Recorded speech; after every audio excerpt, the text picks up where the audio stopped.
देंगे, इसको महिला इस्तेमाल करने वाले हैं सर। ऐसे सभी जगह में सभी किसानों का आय कैसे बढ़ाए, उसका उत्पादकों को मार्केट तक हम कैसे लेके जाए, ये सब ट्रेनिंग दे रहे सर। माननीय सदस्य जी ने पूछा उसका खजारिया क्षेत्र में मैज, शुगर केन, गन्ने और इसका खेती हो रही है। उसका क्षेत्र में भी हम कौशल विभाग मंत्रालय से कृषि संपदा योजना के तहत हम ट्रेनिंग दे चुकी है। इसी में पूरा बिहार में 6,49,228 किसानों का ट्रेनिंग हो चुकी है। इसी में सर्टिफाइड है 5,10,723 किसानों को हम सर्टिफाइड किया है। खजारिया अकेला एक क्षेत्र में 14,439 किसानों को ट्रेनिंग दे चुकी है एंड 11,921 किसानों को हम सर्टिफिकेशन दिया है सर। केवीके के तहत भी खजारिया क्षेत्र में 4,927 किसानों को हम ट्रेनिंग दे चुकी है। आत्मा के तहत 2,811 लोगों के लिए हम ट्रेनिंग दे चुके हैं। इसके कारण हर साल मैज और गन्ने का उत्पादन एंड उत्पादकता बढ़ रही है सर। मुझे लग रही है तो उसका क्षेत्र में प्रोडक्शन मैज का 2020-21 में 26.69 लाख टन प्रोडक्शन था। अभी वो बढ़कर 2022-2023 में 43.80 लाख टन हो गई सर। मैज का यील्ड भी बढ़ गई है। पहले वो 2009 kg पर हेक्टेयर था, अभी वो बढ़कर 5,054 kg पर हेक्टेयर हो गए सर।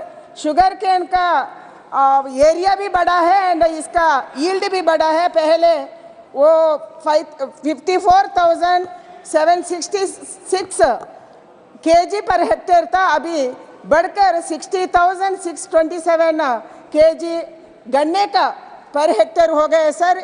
इसीलिए उत्पादकता एंड उत्पादन लगातार बढ़ रही है, खजारिया क्षेत्र में भी बढ़ रही है। Honourable member supplementary. माननीय मंत्री जी को हम धन्यवाद देना चाहते हैं कि जो फिगर्स उन्होंने बताया वो बिल्कुल सही है। लेकिन सर मेज़ के बारे में, मक्का जो है वो एशिया का हब है खगड़िया, और आसपास के ज़िले भी जैसे नौगछिया हो गया, सहरसा हो गया, बेगूसराय हो गया, इन तमाम एरियाज़ में वो हब है और सबसे क्वालिटी वाइज, क्वांटिटी वाइज सबसे ज़्यादा प्रोडक्शन पर हेक्टेयर वहीं से खगड़िया से आता है। ख़ास करके उसके बारे में और केला के प्रोडक्शन के बारे में और सर गन्ना के बारे में तो मंत्री जी ने बताया। तो मेन हम लोग का सर थ्रस्ट है मक्का के बारे में। उससे आधारित वहाँ पर एक food processing mega food park भी लगा था, लेकिन किसी कारण से वो अभी चालू नहीं हुआ। 2-3 उसमें सिर्फ फैक्ट्री है। तो उसके दिशा में क्योंकि रोज़ आधुनिक नए नए टेक्नोलॉजीज़ आते हैं, तो ख़ास करके मक्का और केला और गन्ना के सिलसिले में माननीय मंत्री जी का कोई स्कीम है डेवलपमेंट का कि इन तीनों चीज़ को बढ़ावा दे सकें ताकि वहाँ के किसानों को भरपूर फ़ायदा मिल सके। माननीय अध्यक्ष जी, अभी मई से इथेनॉल लेने का उसको भी हम बढ़ावा दिया है। ऐसे ही मिशन कौशल विकास विभाग से फूड प्रोसेसिंग का ट्रेनिंग भी हम दे रही है। ऐसे ही फूड प्रोसेसिंग इंडस्ट्री से हम ट्रेनिंग दे रहे हैं सर। फूड प्रोसेसिंग कैसे करें, उसको विश्व का मार्केट तक कैसे लेके जाए, ऐसा ट्रेनिंग दे रही है हम। एंड कृषि का मेले, किसानों का मेले, ऐसे फूड प्रोसेसिंग इंडस्ट्रीज का मेले हम लगातार लगा रहे।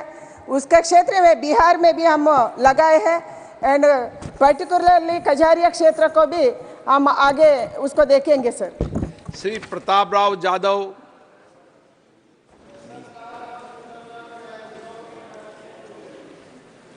श्री मनीष तिवारी,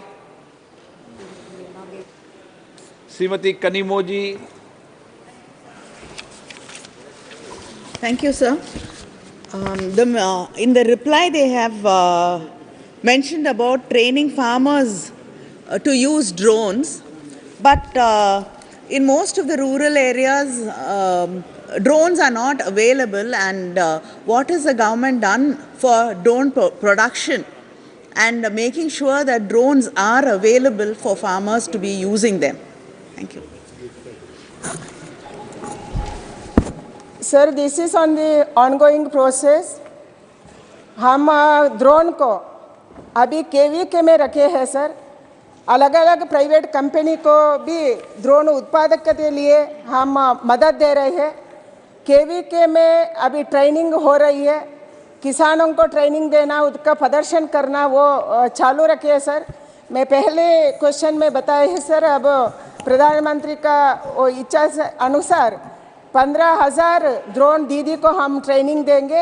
एंड उसका ड्रोन का उत्पादन करने के लिए भी हम प्राइवेट कंपनी को बोल चुके हैं सर, वो उसका अभी काम हो रही है. ಕನ್ನಡಿಗರ ಮೆಚ್ಚಿನ ನಿಮ್ಮ ನ್ಯೂಸ್ 18 ಕನ್ನಡ ಈಗ ವಾಟ್ಸ್ಆಪ್ನಲ್ಲಿಯೂ ಲಭ್ಯ. ಕರ್ನಾಟಕ ಮತ್ತು ದೇಶ ವಿದೇಶದ 360 ಡಿಗ್ರಿ ಸುದ್ದಿ ವಿವರವನ್ನ ನೀವು ನಿಮ್ಮ ಕೈ ಬೆರಳುಗಳಲ್ಲಿಯೇ ಪಡೆಯೋದಿಕ್ಕೆ ಈ QR ಕೋಡ್ ಅನ್ನು ಸ್ಕ್ಯಾನ್ ಮಾಡಿ. ನಮ್ಮ ಚಾನೆಲ್ ಅನ್ನು ಫಾಲೋ ಮಾಡಿ, ನೋಟಿಫಿಕೇಶನ್ ಆನ್ ಮಾಡಿ.